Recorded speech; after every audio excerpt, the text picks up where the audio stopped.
and gentlemen. Welcome to the Rock and Roll Podcast. Check out this record. My name is Mark, and with me as always, my good buddy Frank. Hey, Mark, and hello, listeners in podcast world. You can also find us on Spotify and Apple Podcast. That's right. New episodes drop to your ears every Friday, and of course, for your listening pleasure. For any of our new listeners out there, this is the podcast where Frank and I recommend albums for each other and review them. Plus, we have a wide variety of musical discussions, like our Spotlight series, where we dig into a band's catalog and see what comes out the other side. That's right, Mark. Or our Versus series, where we pit two albums, sometimes three, against each other and duke it out for total stereo domination. Be sure to check us out on Instagram and our new Facebook group. We like to drop additional content and hopefully leave you wanting more of Frank's musical goodness and my personal random nonsense. If you've got a record you want us to check out, drop us a comment wherever you find us. We stock all of those locations. While you're at it, subscribe, give us a review and rating while you're at it. So I say this, Frank, how are you, my man? Hey, Mark, I'm pretty good here, my man. I'm happy and thankful as always for life and to be doing this with you, my old chum. Very nice. It's always wonderful to check in with you, Frank. I think, excuse me, I was thinking we should check in on another old friend of ours, Mr. Tom DeLong of Angels and Airways. Yes, let's check in with him. But we really all know him as, from his time at Blink-182. I don't know why people refer to him as Tom from Angels and Airways. That seems silly to me. So it turns out Tom spent a good chunk of that What's My Age Again cash on a little thing called To the Stars Academy, an institute less devoted to education as it is to finding and exploring the truth about extraterrestrials and flying saucers. In a recent statement to The Guardian, he says, there are many things, quote, written in text thousands of years old, end quote, that can be explained by the presence of alien life. That's where the end quote goes. Don't mind me, folks. Pretty wild stuff, though, right? It's crazy. Yeah, he went on to say, like hearing voices in your head, a burning bush that was talking. The ancient texts may have called it God, but I'm just saying it's not that simple. Who thinks God's simple? That's wonderful. Anyways, he also goes on to suggest that the Star of Bethlehem, that famously led the three wise men to the birth of Jesus, was probably an alien spaceship. Wow. I mean, listen, the beauty about the suggestion is that it's just that, a suggestion. But yeah, I saw some of that and his show for his Unidentified, the Inside America's UFOs investigation. You're right. He spent all that running around naked and all the small things money on his thirst for this stuff. I mean, I'm all for space exploration, but man, I wish he'd go back to Blink so we could get Matt Skiba the hell out of Dodge, man. That's what I'm wanting. Yeah, I love this dude. He would later go on to say, people need to buckle up, open their minds, and stop talking, aliens and extraterrestrials, because I have a feeling that that's not exactly what it is. That there's excuse me. I know, it's so ridiculous. Yeah, I'm sorry. There was this diatribe about how the CIA and the government have for decades been covering up the information they have. And he's dedicating his life to gathering it and analyzing it. What do you think, Frank? Is he crazy, or is an alien god speaking to our old Tommy boyfriend here? I mean, listen, first of all, can we address his voice? I mean, seriously, what the hell? I mean, I know we're getting older, but man, He sounds like he ate a frog and then gargled salt water and club soda and then decided to eat some peanut butter, man. I don't know what's going on with his voice. It's crazy. Anywho, listen, I don't know what to make of this man. I mean, to think of life outside our own world is one thing, but to think that it fits your stereotypical green dude with the saucer may throw him into that loopy category for me personally. I mean, if Blink was so uninteresting, was it that Blink was so uninteresting that you felt the need to devote yourself to aliens? If so, then hey, man, props for sure. If you don't have to worry about money and you're able to do whatever sparks your interest, hey, man, that is totally, totally awesome. I just think these efforts are in a comical way. So I find it hard sometimes to take him seriously. That's my opinion. What about you, man? Yeah, I find your response very funny and unexpected. Yeah, on the program you're listening to tonight, we will tackle Girlfriend Hardcore. Well, you won't find the band we're covering, Defeater, or excuse me, you won't hear them referring to themselves that way. Right. It's actually how I was introduced to them, and wouldn't you know it, I liked it. So tonight, I thought it might be fun to talk about some of those terrible bands Oh boy. we were forced to listen to by significant exes in an attempt to try to get laid. Let's face it, that's why Frank and I were with them. So we're not doing any ex bashing here. We're just talking about bands they forced us to listen to in the name of a healthy relationship. So here we go. We got excuse me. Five spot apiece, right? Yeah, that's right. 5 spot apiece. Frank, why don't you kick us off while I chug some more Top 10. Yeah, absolutely, man. So the first one that comes in my list is Maroon 5. I mean, remember that Oasis episode we did where Noel Gallagher said Maroon 5, and I quote, is shite? Listen, he wasn't lying there. Man. Even a broken clock's right twice. Yeah, exactly. I mean, when they first came out, I had to be subjected to their crap, and I felt bad for my ears.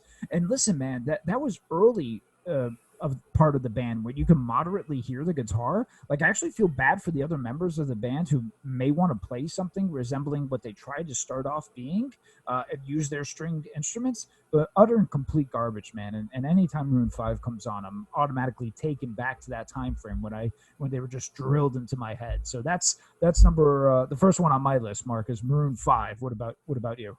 Yeah, Maroon 5 was terrible, man. I had a boss who was obsessed with Maroon 5. Oh my God. And Jamiroquai. This dude, yeah, you heard me. This dude could not stop listening to me. It made me insane. Anyway, how is that anybody's 1 and 2? Like, I just no idea. I don't want to. His number 3 was 311, so I didn't want to hurt your feelings. If I tell you, Grassroots is a damn good album, man. So my first choice, or the first band on my list here, our top 5. That's right. It's going to be Orgy. Oh, yeah, the band Orgy. I was in the 10th grade. The band. Yeah, it was the 10th grade, and industrial was all the rage. I was more into metal, and the two genres kind of backed up to each other. And the fact that there was a girl that liked me, that was willing to talk to me, that listened to it, I was willing to give them a listen. And that their hit Blue Monday, while it was a cover, was pretty well done, but the rest of it was garbage. It's basically goth disco music. And I guess that's cool if it's your thing, but my God, is it painful to listen to if it's not your thing? And for me, it was not my thing. Most folks will remember that after Blue Monday, they had like one other single, and then they just immediately fell right off. That band was terrible, and I apologize to myself for listening to it. Yeah, it's funny because when in '99 again, right, the late '90s, when you get Korn, your M&Ms and Biscuits, and Korn is Orgies. Yeah, you got Orgies. Orgies is a band that Korn is waving the flag for, and you're like, oh, Blue Monday, I remember that song. And a buddy of mine had the album, and we were in the car and we listened to it, and I was like, oh, this is not good at all. I was like, the single is the only thing worth writing home about, and it's a cover. So that tells you everything you need to know. Good call on that one. That band is absolute shit. I don't care what I say. Shite. All right, Mark. So here's a good one for you. Next on my list is a band called Matchbox 20. Oh, Jesus, Mary, Chain, and Joseph, my friend. Listen, I mean, what did I do to the heavens, my man? I had to endure Rob Thomas and Santana. Now, sorry, Santana, but the song Smooth. I mean, I had to endure that just for so long. But anyway, back to Matchbox 20. I mean, I had the absolute displeasure of having crap tunes like Push, 3 a.m. rammed into my head. Thomas's voice is so irritating. It's like he's forcing himself to sing and accent every possible syllable with force. It's probably because their songs just have no balls, so he's trying to give them some balls. But for real, man, screw this band up their ass with Broken Glass, Matchbox 20. Wow. Yeah, I got to agree with you, man. Matchbox 20 was painful to listen to. That doesn't fall under bands I was forced to listen to because of an ex. That's bands I was forced to listen to because of my sisters. Oh, it's another list. It's a whole other list. Yeah. So episode. Yeah. Second on my list is going to be the band Crazy Town, which we all remember from 1999. Look, let's face it, this is part of the reason you can't tell Frank he's wrong about 1999 being a musical dumpster fire. It's right. This band and the massive fuck off hit they had with their song Butterfly. Oh, please. The crazy bitch anthem. Oh, right. It was rap rock at its most just putrid. And we as a people are worse for having heard it. Yeah. The name of this album, Frank, was The Gift of Game. And Butterfly was a #1 hit on the Billboard Top Hot 100. It set music back years. I'm sorry.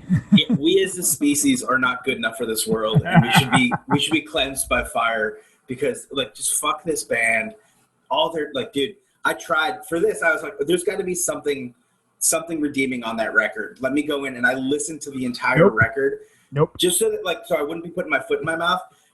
Oh my God, I was gonna cut my ears off. I was gonna box my own ears, Frank. Oh my God, dude. Listen, first of all, folks, our 1999 episode is in the archives. Check it out. That's actually a really fun time. And Crazy Town, do not check out because they're absolutely horrible. They were bad then. If they are around now, for God's sakes, they're even probably worse.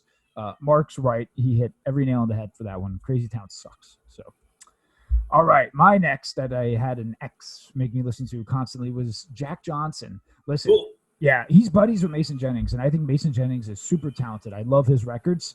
But Jack, I mean, it's like putting baby powder on a lily, whatever that means. I have no idea, but that's what I'm saying. It's so soft and constantly beachy. Like every tune needs to have the same freaking vibe. You should have just dedicated your musical career to making white noise music for kids and adults so they fall asleep to. I mean, this is yawning to every possible degree, man. Mason Jennings is awesome. Jack Johnson, sorry, man. I can't listen to your music. So that's mine. Yeah, to be honest with you, all I can think of is that the name Jack Johnson, this needs to be a dude in the vein of Weird Al just doing songs about masturbating. Thank you. How is your name Jack Johnson and not every song's about jacking your Johnson? I just don't get it. That should be the first album. The first album should be Jacking Your Johnson. You should be yanking it. Yanking Your Johnson. Right, and it's just a Weird Al tribute. Yeah. Nice. Yeah. So for me, #3, and I'll probably catch a lot of shit from this from the rock and roll heads out there, but fuck them. Probably. Audio Slave. Oh, you're catching shit, my friend. Frank, I love a good supergroup, and honestly, it had a lot of potential for me. Everyone knows I'm a Rage Against the Machine fan. Yeah. But Zach De La Rocha and I, he was a great part of the band, but there was so much more to it, and I really thought this was an opportunity for them to go much further. And boy, did they just not. I'll still argue that as far as the rhythm section goes, Rage Against the Machine and even Audio Slave, because it's the exact same rhythm section, totally is one of the best in rock and roll history. They're super tight. Yes, and so was that. That was super tight, by the way. Yeah, no more soda pop for recording time. I apologize. But man, Chris Cornell is so boring and generic. He brings this faux Eddie Vedder, overproduced, boring. He's got these 3 formats for songs. It's either I am, I was, or I will be.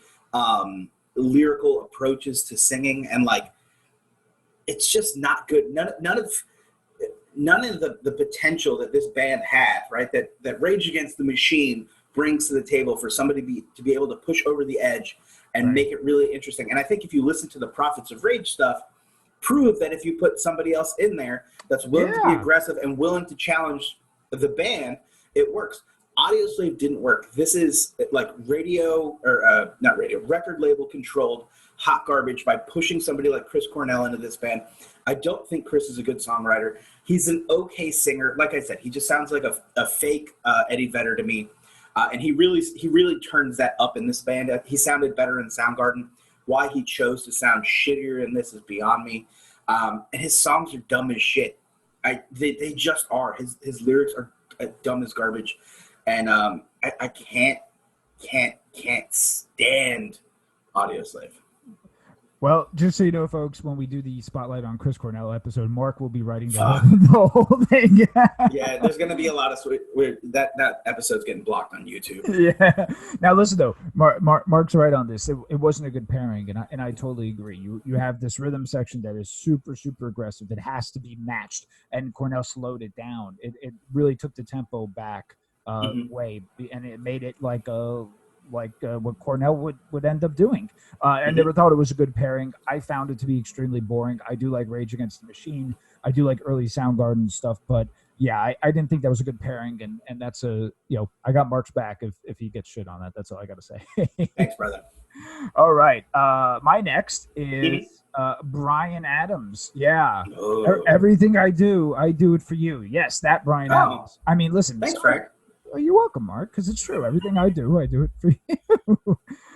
Listen, Summer 69, Even Run to You, those are good, but my God, he lost his balls along the way, man. I mean, listen, the Robin Hood tune is absolutely putrid. And oh my God. You got Please Forgive Me. Have You Ever Really Loved a Woman? And All for Love. I mean, listen, I can't take him. And the fact that he's linked to anything remotely close to the term rock and roll is absolute lunacy. So Ryan Adams, not Ryan Adams. Ryan Adams is another story who I don't listen to anymore because he's nuts. But Bryan Adams, yeah, absolutely. There you go. So I'm with you on this one, dude. This dude is Kenny G without the flute. Thank you. We don't need him. Thank you. So I think people probably knew this was going to happen if you've been listening long enough. Next up on my list is none other than that piece of shit from New Jersey, Bon Jovi. Yeah, that's right. I can make as much fun of that clown as I want to because it's my podcast.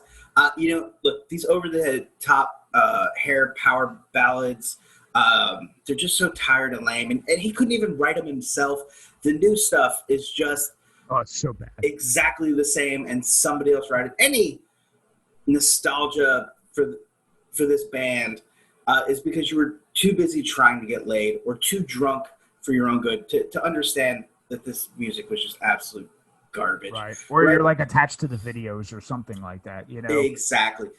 And I'm not going to take Richie Sambora's side in anything.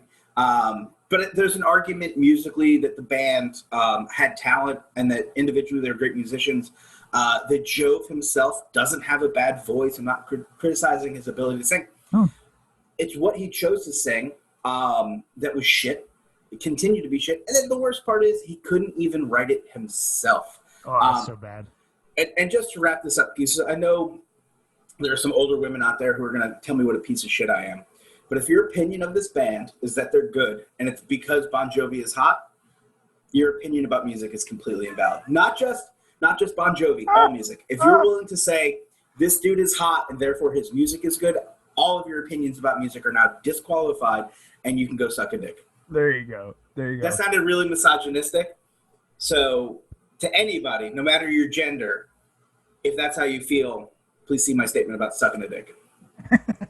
Listen, and I remember when Mark was forced to listen to Bon Jovi non-stop. I mean, I was there, and it was every day. It was an all-day occurrence. It was constant Bon Jovi. Mark's got legit heat, and I don't blame him. So there you go, man. There you go. Thank you, Frank. Yeah, you're welcome. You're welcome. Alrighty, so my last on the list is Dave Matthews Band. Yeah, we chatted about him before in one of our very first episodes, found in the archives. But man, listen, if there was ever a string of people that there was like a string of people, that I'd go on dates with, and they seemed like all they wanted to do musically was talk about Dave Matthews Band. Like I didn't get him. I don't get him now. The constant soft jazz, the feet shuffling, the same sounds coming from the guitar, and no offense to our green buddy, his Kermit the Frog type singing. I just listen. I can't take Dave Matthews at all, and I never have, never will. So yeah, I had a string of like dates I'd go on, and they would just want to listen to Dave Matthews, and fun times for me. So there you go. Oh man, I can't believe your personal friends with Kermit the Frog. That's pretty awesome. I know, it was pretty cool. All right, so last on the list for me is a band I have always hated, but this is where it gets interesting. The things I did in the name of getting laid is pretty sad and pathetic, and this is amongst the worst. And that's listening to the band Linkin Park. Oh. Yeah, all the hate mail. Here comes the hate mail right now. Yeah, for real. That's why we don't have an email address yet, folks. My hatred for this band literally knows no bounds. It's no secret that I loathe rap metal. And if you're like, what's he talking about? They were like so deep, and their songs were like so personal. And like Chester, oh my God, Chester. You're forgetting that the cover of that debut album, Hybrid Theory, had an imaginary graffiti military flag bearer with fairy wings. So what? Yeah, because we're just pulling all of this out of our ass. This record and this band are the perfect example of how being edgy was the greatest thing in the year 2000, and mashing it with just as many shitty ideas. I mean, genres. Yeah. Mashing with as many genres as you can together to try to polish a turd was just it's still a turd. It's still a turd. Yeah, this is what mainstream record labels' idea of how to keep you eating out of their mediocre garbage can. If you read through the band's history and see all the influences and suggestions they took to get to a major label and what they did once they were there, it's easy to say this band was put together by a record label, told what to do, told what their name was, told how they were going to sing. It was pre-packaged garbage. None of it should be addressed. They took their time to write the most cliche, generic songs possible. And look, I get that some people are going to connect with them, and that's fine if you want to connect with them. But we're talking about like 5 albums of the same right regurgitated shit over and over and over. Mash it with a new genre, have a new guy come in and do a different verse, and then resell it to people. This is Lemmings music for Lemmings. It sucked. This band sucked. That girl that I dated sucks. I promise that's all the girlfriend bashing I'm doing. Yeah. Yep. Yeah. So listen, much like Mark in my private conversations with people, I get a lot of shit for not liking Linkin Park or thinking that they were this just transcendent band, or how I don't get how deep they were. Listen, Mark nailed it on the head again, where they took one concept. They literally took one concept and they spread it over 75% of their songs. It was about the same exact thing. And I'm sorry, fine. You want to say Chester had a good voice? Have you ever listened to the other guy perform live? Absolute garbage. Absolute garbage. I've never gotten people's fanatical just their fanatical sense with the band. They get super protective with the band. So here's our hate mail. It's coming, but it could come to both of us because we're both in the same boat with that. I agree with you on Linkin Park all the way, man. Thanks, buddy. Well, there you have it, folks. We never need to talk about any of these bands ever again. No, please. And it's time for the main event. Yes, Mark. So tell them you gave me a really cool album, and let's get some history on it. Let's talk about it. There you go. Yeah. So tonight it's the band Defeater, their 2011 album, Empty Days and Sleepless Nights. A brief history, if you will, on the band before we dive in. Defeater is an American melodic hardcore band from the great state of Massachusetts, formed in the year 2004 within the Boston hardcore scene. To date, they've released 5 full-length albums, 2 EPs, and 3 singles. The band's lineup consists of Derek, I'm going to say your last name wrong, Archibald, Jack Woodruff, Joe Bardi. Sorry, dude. That's the drummer. He's a total badass. Mike. Yeah, he's awesome.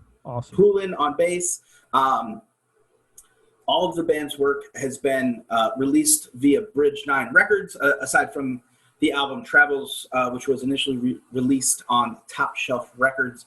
Lyrically, Defeater is a concept band. Yeah. Not just a concept album. We're talking about concept band. All of their music serves as narration over one overarching story telling the struggles of a working-class family in New Jersey post-World War II. Vocalist Derek Archibald, I think I did figure out how to say his name. I think so, yeah.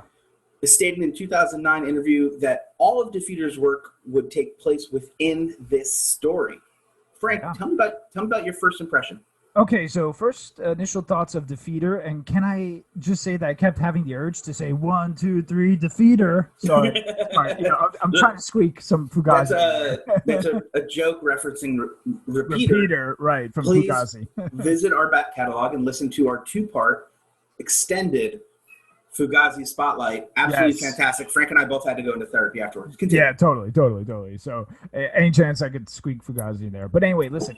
Um, I so the most recent like hardcore style episode we did was Turnstile, right? I would Mm-hmm. say that was probably the most recent one we did pertaining to hardcore. So I initially had that style in mind, but as Mm-hmm. we play the genre game, it's not hardcore like you said. It's melodic hardcore. So first of all, I was impressed with the constant screaming and the shredding of the vocals by singer Derek Archibald. Like how on earth can you do that, like song after song, and then Yeah. reproduce it live? I mean, that's not easy for sure. So that's one of the first things that caught me. I sensed obviously that there was a concept right from the beginning before I even know it. And I don't know if that was the leftover state of mind we had from the previous episode, where even though that wasn't an intentional concept album, maybe that's just what Mm-hmm. headspace was. I really liked the breakdown of the empty days with the insanely chaotic sound, and then the sleepless Mm-hmm. nights as the toned down acoustic track. So on paper, and we're going to obviously dig into the songs, but on paper, with all that said, it's very well thought out, and I was initially very impressed. So Very cool. So I remember seeing this album for the first time and thinking it had something to do with Brand New's The Devil and God Are Raging Inside Me because of the old White yeah, House. Did you pick that up at all? yeah. So it's funny because I saw the cover. I'm like, wait a minute, I know this cover, and Right. right away when I look at that Brand New album, what always gets me is the two figures with The Masks. yeah, the masks Mm-hmm. on. But then when you said that, I was like, holy cow. And I looked and I was like, I do see some similarities here. And they're both being Northeast bands, right? So, Right. Yeah, no, it's just what like, and there's as far as I can tell, we did. Frank and I each did a little research on the album and the band. yeah. There's no connection between the two. It No. may just be coincidence, but it was kind of cool because in my brain it kind of set up that mood of how Oh, my how God. Yeah. heavy that record is Mm-hmm. and prepared me for this. Yeah, totally. So, do you want to kick us off with the first track? Yeah, so first track, Warm Blood Rush. I mean, listen, the blood was rushing to my head, that's for sure. I mean, from the opening, Dear God, What Have You Done? This song paints that bleak, wartime picturesque of like what really the occurrences of what went on during these times, from questioning what just occurred to not being remorseful to then leading as to how can something good exist when what was created and it, you have the loved one here and all these experiences. Listen, I get it. It's a powerful song to open things up. I love the I ain't no forgiver forgetter. Man, that just sticks in your head. Like it leaves you no choice whatsoever. You're gonna walk out of that song saying I ain't no forgiver forgetter. So powerful song, man, in the beginning. What about you, Mark? Yeah, I love this opening. You just get this big, dear God. Obviously, I'm kind of down screaming for that, but it's a really cool opening statement, and followed these kind of chunky, riffy guitars, these absolutely crushing drums. I can't suck this Oh dude's my dick god, enough on dude. how fucking awesome of a drummer he is. The story starts to unfold immediately. First with the mother, then the father, then the brother who killed the father. Yeah. Spoiler alerts, by the way. Then tying it all together with his childhood memory of playing chicken with trains and Yeah. with his brother. Really interesting depiction of a family unit and an interesting way to set up the family as the focus of the album right off the bat. Yeah. I Yeah. agree. I agree. So track 2 is called Dear Father. So we get chapter 1 of the story. Really, I feel like the first track was kind of like the prologue, if you will. Yeah. And we get some background on the father and the question many sons struggle with: what are you going to do? Right. This time, in reference to avenging his father's death. Musically, starts with the son. With some single notes strummed. I think it's on an acoustic guitar, but it could be an electric guitar. Frank, do you have a verdict on that? It's just guitar notes strummed. You can Yeah, excuse me I for thought it was the electric, but I could be okay. wrong on that. Yeah. Followed with these drums, and they just build into the lyrics screaming. I love this particular line. The war-torn stories that he told you, you got a hell of a lot to live up to. An airborne man with a scar and a wound, never make a promise that you couldn't prove. Whew. Ooh. I mean, these are These are heavy lyrics. The content of this record is fucking heavy. Yeah, it's heavy for sure, man. And listen, I like the melodic guitar opening and what's then being played during the verses. I mean, this song, I know chaos is going on, and that's what it sounds like. Like it sounds like there's chaos, and that would be the best thing I could describe it based on, again, the lyrical content of the song. I mean, the life being presented here is showcased. So I think the music and what's going on is fitting so perfectly. And I see similarities too with this track and the opening number, and the fact that there's these reference points. There's these reference points. So the first one we had the forgiver, forgetter, and now in this song it's the dear father, almost again to highlight what's going on, which helps the listener follow along with the story. And it's, to me, what's interesting is that these could easily, I think, be transposed to folk tunes where you have this theme that's currently just circulating here, and I really sense that too, which to me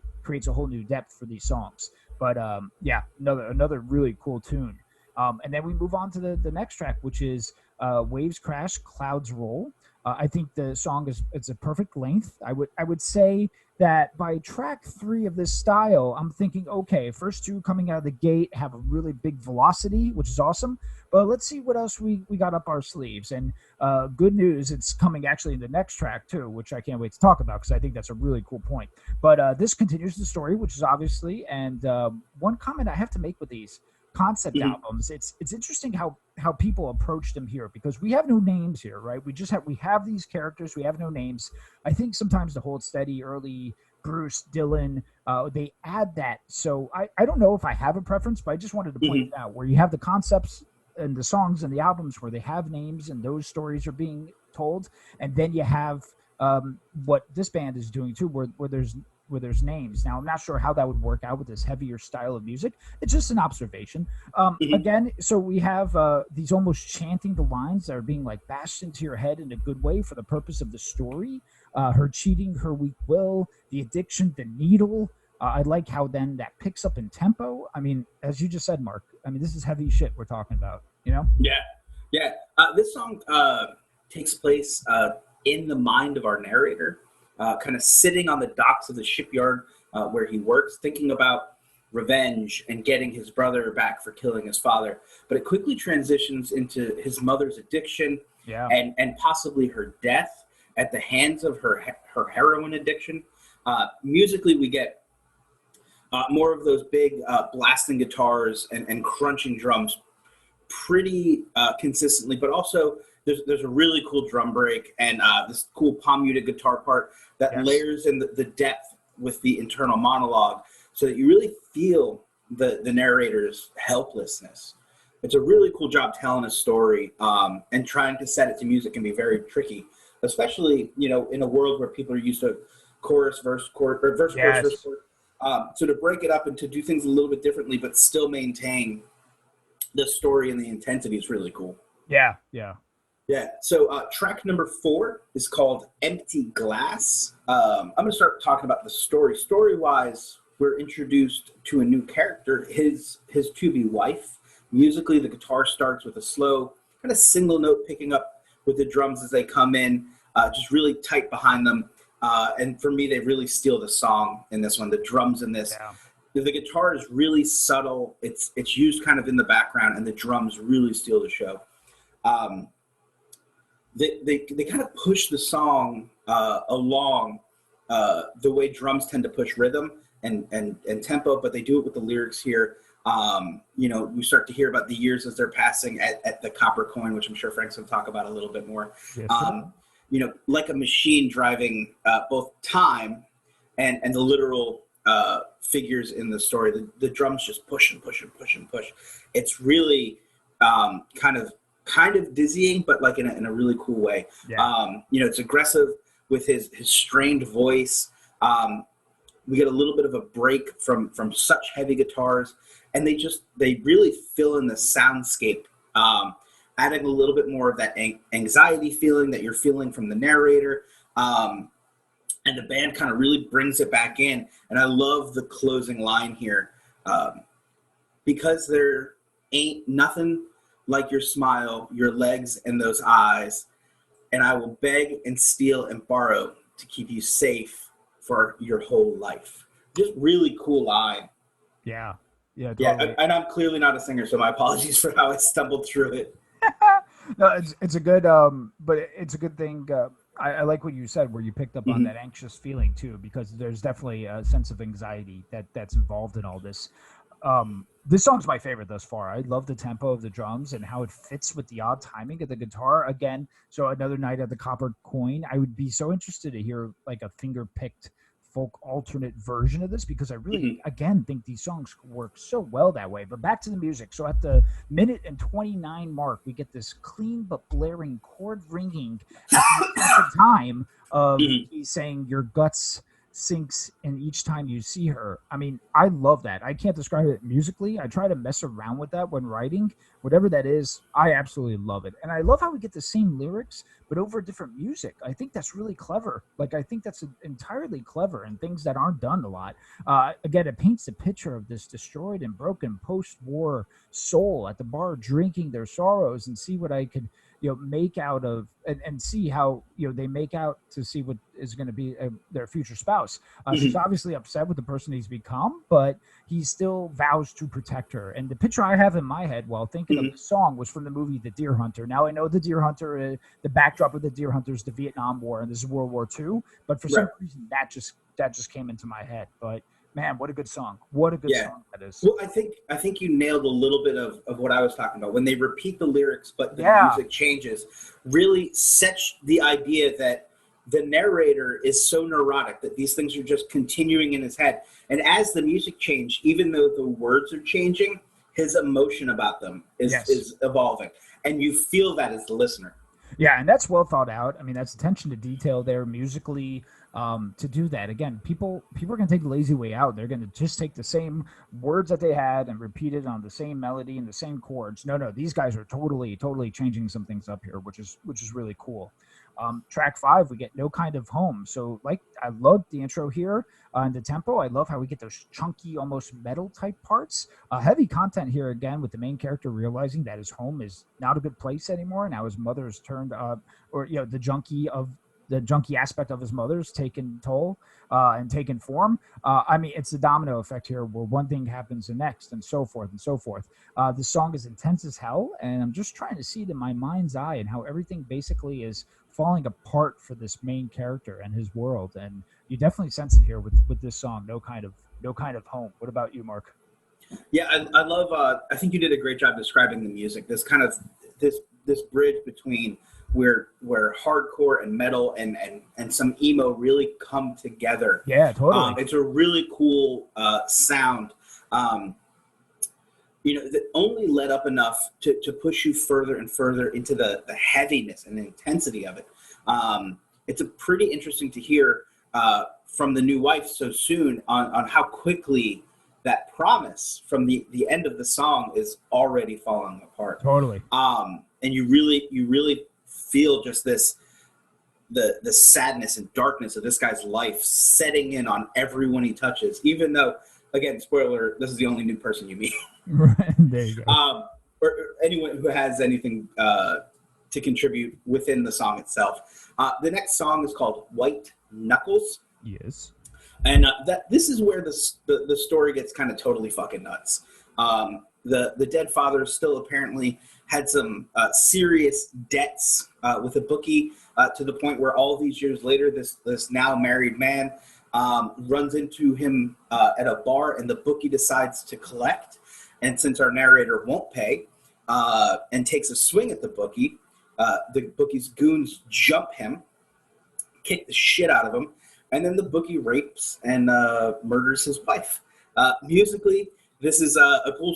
This sounds like it'd be a ton of fun to get into a mosh pit too, and just kind of get loose with the kids, as they say. I don't think anybody actually says that. As it almost never lets up. This thing just beats you constantly musically over the head. You know, again, drummer Joe Longobardi. Dude, I'm so sorry about your fucking name. That I can't These say it, not Italians, because I you tell have it. you. Yeah, it's a beautiful name. I'm terrible at pronouncing it. You're a phenomenal drummer. Has really been showing Really his is. chops, and this is a great song to show as an example of how heavy you can play consistently while still doing a ton of cool fills and just showing off and being an awesome drummer. So brief break to just tell you how great Joe, I'm sorry I can't say your last name, is, but really awesome stuff and a cool song. Yeah, I mean, fantastic. And by the way, growing up Italian, I did know a lot of longos, believe it or not, Mm-hmm. and Lombardis, but I never knew Longobardi. So there you go. Okay. But yeah, so this it reminds me of a story I told you, Mark, where my grandfather had some Shylocks, and that when he died, they came and they beat up his brother. So Mm, that for some reason reminded me of this. I mean, listen, it's a typical northeastern stuff that was going on at the time, but the band totally captured it, right? And a track like yep. this. It's nice, it's short, it's punchy, and it's one I had to listen to a few times to be like, okay, wait a minute, what just happened? Because a lot happens and it happens so fast Yes. too. And yeah, and like you said, this is where the story gets really, really jacked up among all proportions. So another fantastic tune, and of course the drumming. I mean, what can you say, right? What can The dude's awesome. Yeah. So cemetery walls. Another quick story here. As a kid, I'd go with my father to the cemetery, or my Mm-hmm. grandfather was, and we would go to each room and read the names. And I used to be like, "Oh, geez, man, all these Italians really kicked the bucket, huh?" Listen, it was there's intent behind it. But anyway, in this song, there's some repetitive nature to it. But again, I think that's intentional now, because I think what the band is trying to do is we're trying to split some time here between the focus of the actual story and the focus of the actual song, Right. and just what it is. So I think there's intent behind it. It doesn't stand out to me as most as the others that we heard thus far. But the important thing is this moves the story along. And Mark, you'll bring us up to speed on what's moving us along, right? Yeah, absolutely. So this is, I agree with Frank. Musically, this is one of the lowlights for me. Yeah. It's a pretty straightforward tune, and lyrically, there's some cool stuff, but it doesn't add a ton to the story if you're trying to follow along. It can be a little bit confusing because he almost it almost sounds like, because there's three people buried, it's hard to tell if it's Right. his mother or his wife. So it's a little bit tricky. But it's I mean, it's we're adding that note, right? This is really after. So for what it is it's the wife's grave that he's visiting after the death from the bookie who's raped and murdered her. Correct. So he's visiting his wife's grave. So it's really just a plot point to move on, and I think we've probably said enough about it at this point. Yeah. Track number 8 is Quite the Longing. Yes, sir. Quiet the Longing. The story here really takes an introspective view, right? We're back in his head of just his self-loathing. My God, I can't speak tonight. While watching his mother continue to deteriorate. Yeah. Musically, the listener really start to heal and hear and feel the weight of this man's life just really pressing him. The trauma that's come with everything that's gone on, and the music kind of drones on for a little bit, right? Really adding to that the listener's sense of anxiety, and it makes it really interesting to sit through and listen to it, because you feel like the events are almost happening in real time. Like you're there, really suffering through this with him. It Yeah. really interesting song.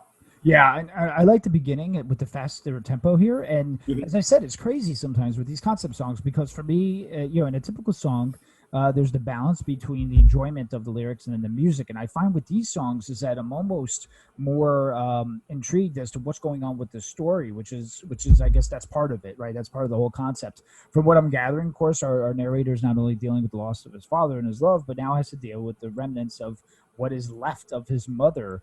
Imagery galore here with the rosary and it being on the bedpost and praying. Listen, being born in the Northeast and in a traditional Catholic household, I saw this a shit ton with family members, especially when they lost their spouses. Not to the war per se, but just in general. So that was something I was that image, instantly able to connect to, because several people I knew, my family would have that rosary up on the bedpost. So, again, another powerful tune, and at peace. Here we go.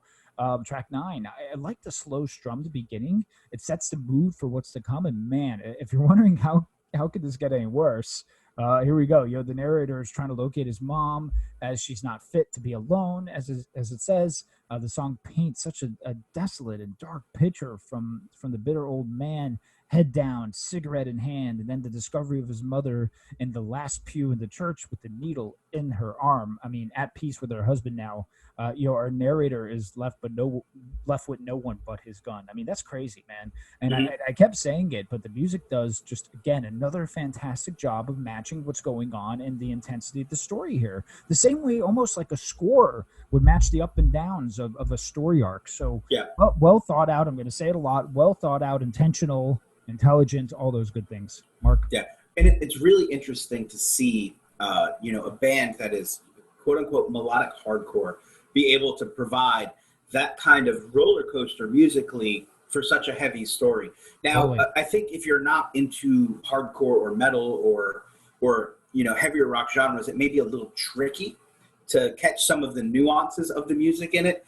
And that was one of the things I was worried about with you, Frank, was that maybe this would be a little too heavy, Sure. too consistently. But I dug that you really kind of allowed yourself to get in here. You nailed it. The imagery really throughout this whole piece has just been clear of just building and building and waiting for that tragedy after tragedy to come. And his mother's passing sets the stage for his brother's return. It's heartbreaking, but it's necessary to the character's arc for him to finally get some peace and for her to get some peace. Yeah, totally. Which really kind of segues quite beautifully into track 10, White Oak Doors. As for our narrator, it's his turn for peace now. But he's going to need to face his brother as much as he's going to need to face himself. Right. I'll leave the ending for Frank, but where I think people would expect me to say it's too long, and it is long, this particular track, but the time is used so well to build and build and really bring this sense of anticipation to really keep the listener glued. You are anxiously waiting the outcome of this story. I think it's just really beautifully done. Yeah, and to add to Mark's, when Mark does critique the longness of songs, this is again a different element. So I think we have to push all those other things aside and now focus that this is a concept album and this is a story arc. So the lengths are going to be different for our certain preferences. And this is really a cinematic ending if you think about it. I mean, the build up, the anticipation, the intensity, the stress. There's not much to say about the music because it's really about the story where the older brother is now greeted by the younger who killed their father. I mean, they go to the tracks and there's a struggle and the younger brother now has the upper hand. The train is coming and our main character is almost wanting this to occur so he could be with his wife. And then it stops suddenly while the word family is being said, and we are left to ponder how the empty days portion of this record ends. I mean, the drums do a great job matching the story, and it's the little things like that that really show the quality of a well-structured tune here. So, whew, man, I mean, exhausted, but we still have some more to come, right? So now we get into this But Breathing, the 11th track, which is the Sleepless Nights portion of the record, which, man, is really smart to divide things up. Adding these acoustic songs not only showcases the band's ability to transition from this chaotic type of music and style, but these toned down tunes, which I believe is probably one of the reasons, Mark, you probably wanted me to hear this for that contrast. From my research, this is the song Blessed Burden, from their first album, but from a different point of view. This displays Derek's vocals here because there's way much more to them than just screaming all the time. Yeah, dude can sing. Dude could legit sing, absolutely. The mood all of a sudden changes from anger and rage to vulnerability and a depth perspective. I'm a big fan of this tune, and I thought it was a great tune. What about you, Mark? To try to balance a record like this must have taken some serious consideration. To me, these 4 tracks could have been laid in breaking up the first half of the album or the first part of the album and just used to break up some of that heaviness and that intensity. Oh. But I think they did a really cool job of putting them at the end of the record so that the first half is about his anger, is about his sense of dread and his sense of his fears and his anxieties. And then we get these almost ethereal afterglow thoughts of, his what is going through his mind as family is suddenly cut short. Are these songs the flashes of his life he sees before he dies? Right. So a really interesting way to just balance this record is to, instead of dropping 4 acoustic tracks in the album, to save them for the end and do something like this. I thought it was a really smart choice. Very smart. Lyrically here, he's still creating a vivid world, but he's free of some of the difficulties of trying to sing hardcore music. Like there's that certain rhythm that hardcore has, which lyrically you can only sing so much to because the music's going so fast. So he really does a great job of showing off his ability to sing in a much softer way, and it's just really amazingly done. The songs, I think you described it as well as it could be described. Yeah. Track 12 here, the second track on this part, is called Brothers. This is a wonderful example of our narrator being able to reflect on his memories of life with his brother and not against his brother. Perhaps the love he had for his brother more clearly was difficult to face in life, but now that he's dead and he's looking at it, he's able to see some of that emotion other than anger. It reminds me of being a kid, and my brother and I would walk to an arcade, and it was just this kind of honest moment of being with your brother and feeling that kind of camaraderie and that kind of like sense of adventure. And he did a really good job of matching, kind of like that two kindred souls moving through life thing, tying it back to the days of dodging trains on the tracks, and how it scared the narrator, but he was clearly loved his brother for doing it with him. So it's interesting. And again, this is just me perceiving how I think the band wanted it to happen. I think he's able to see that he loved his brother in the moment of his death. That's my theory. Yeah, I mean, listen, I think what he's also trying to do is humanize the brother too a little bit, right? And like you said, kind of how you described it with you and your brother doing these certain things, and almost the simplicity of the basic nuances of a brother's relationship. So obviously, it's about the brothers, right, in the story, describing the older brother's view from what he would do with his younger brother. The imagery of the times with the convenience store and buying the pop. That's a really important piece because they execute it and they bring you back to the time. I mean, they could easily not put something like that in, but they totally did that again with intent. Musically, I like the bare chord strumming here, and then the piano comes in to accent the emotions in the song and part of the story. The close companionship of the brothers, again, really examined here, and regardless of the similarities or the differences, it's all they had, and they're one of the few people who could relate to what was going on and what they went through. Nice arrangement, and again, a great overall tune. Then we go into 13, I Don't Mind. This is a companion piece, Empty Glass. It almost has the most folky elements musically to me, probably due to the strumming pattern and from what I could hear. Again, this to me would work equally as well fingerpick too. Our main character is talking about how he met his wife, and I'm assuming the copper coin is part of the environment here, which is cool. It's cool how you could take the same story and then piece it out from different views and verbally illustrate it differently. I wouldn't put twangy or country label on this, as I think it's naturally harder for maybe people in the Northeast kind of to bring that, but a little of that vibe did come to mind here. But I think this is a really special tune. So, Mark? Yeah, I think I agree with you. There's something special about this song for me that you can really tell. You can't really tell when the narrator would have sung it to his wife. Good. Was it when they got together at the bar? Was it at her grave? I love the line, "Did I remember to tell you how pretty you looked in that dress?" Right, which could suggest that he's at her graveside. It's a simple line, but it suggests that reminiscent, alone feeling. All the things he could have done differently or should have. It's kind of a simple enough ballad, melancholy but sweet. I get why people aren't reading into this band, or people who aren't reading into this band would say, "Oh yeah, that's girlfriend hardcore. There's just some song about his trying to pick up chicks." Like, no, this is part of a concept album. And it's a really lovely song that would have worked as a ballad. Yeah. in either place, right? It could have worked in the Copper Coin, or it could have worked at Headstone. And I'm going to guess it probably wasn't Headstone, because our next track is called Headstone. There you go. There you go. Track number 14. That's what we in the business call a segue. Fortunately, there isn't much question about when this song would have been sung by our narrator. Really delving into the idea of truly being alone and stopping at her grave to lament.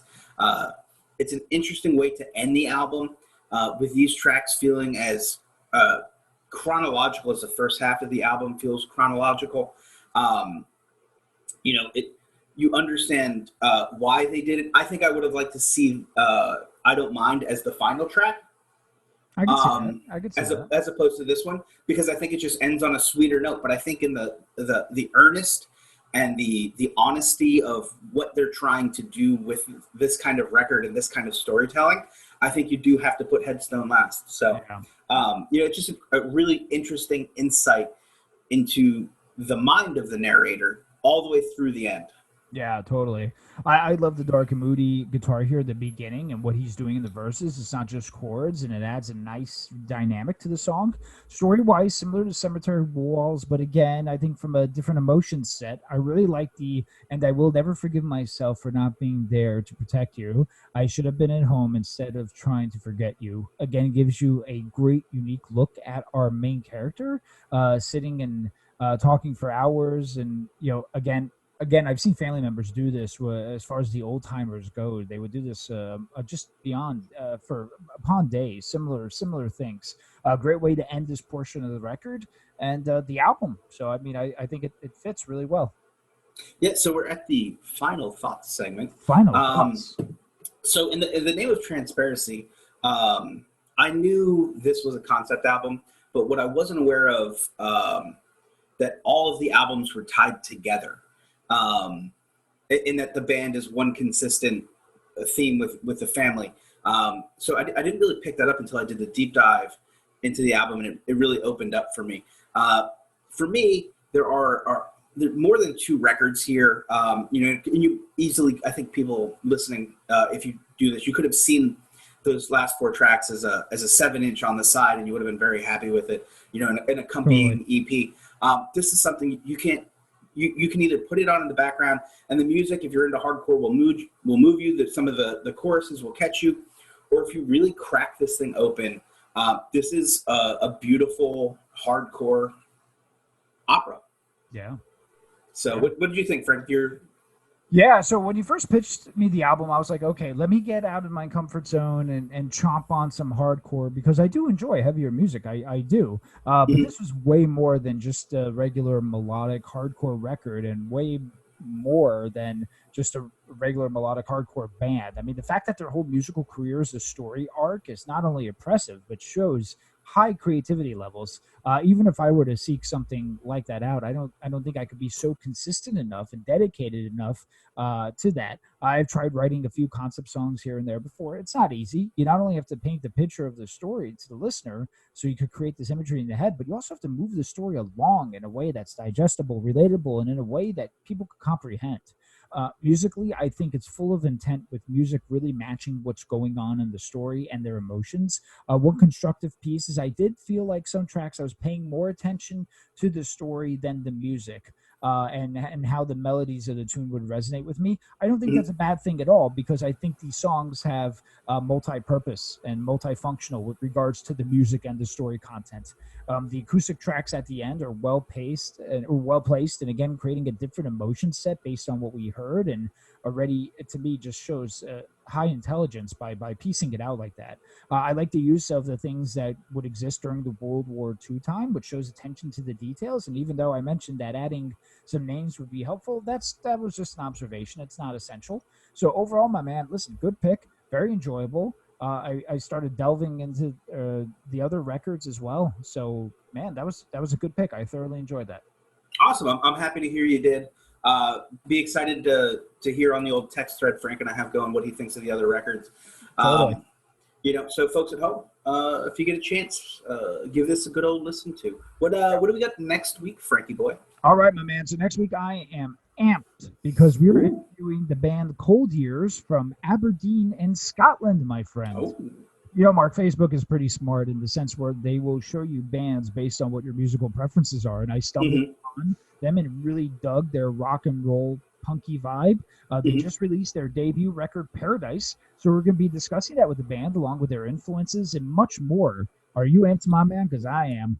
Yeah, I'm pulling them up right now and taking a look. I'm excited to dive in and chat with the guys. Let's see what this record's about, see what they have to say, and maybe we can get a beverage going with the boys. Have a beverage. It's going to be a fun time, right, Mark? So the band Cold Years, we're going to be talking about their debut album, Paradise. It's going to be a fun time, man. We're going to be excited about it. Excellent. Well, hey, thanks everybody for checking out. Check out this record. Make sure to like us, add us, review us. 99 stars, all those things Frank usually says. We've been check out this record. Thank you, everyone. Stay safe and ciao. Oh, I thought you were gonna get ciao, ciao, ciao, ciao.